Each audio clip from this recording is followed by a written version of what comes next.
அம்மா எல்லாம் மண்டே ஆயிட்டு மறுபடியும் அதே ரெட்டல ஊசி நீ போடாதம்மா. விவசாயம் சும்மா என்கிட்ட இனிமே சொல்லி எங்களை நவுத்தாதீங்கம்மா. உங்களெல்லாம் நம்பிதாம்மா அந்த தேர்தலில் நிக்கிறோம். சரிங்களா?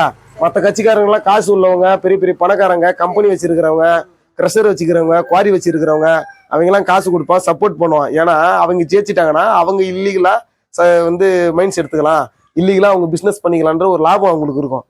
நாங்களாம் உங்களை நம்பி நிக்கிறோம். நீங்களே எங்களுக்கு ஒரு முறை எங்களுக்கு ஓட்டு போடாம ஒவ்வொரு முறையும் அவங்க காசு கொடுக்குறாங்க, ஓட்டுக்கு காசு கொடுக்குறாங்கன்ட்டு அதே ரெட்டலை உதி சூரியன் போட்டு எங்களை இன்னுமே இந்த பிறகு ரோட்ல நிக்க வேண்டியதா இருக்கு நிலைமை.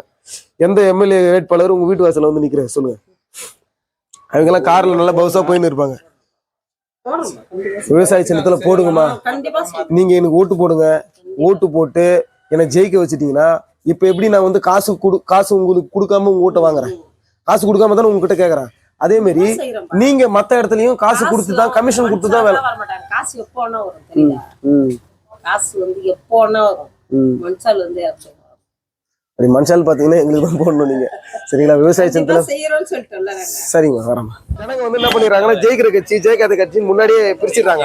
திமுக அதிமுக தான் ஜெயிக்கிற கட்சி, நாம் தமிழ் ஜெயிக்காத கட்சின்ற மாதிரி கணக்கு பண்ணிடுறாங்க. ஆமா.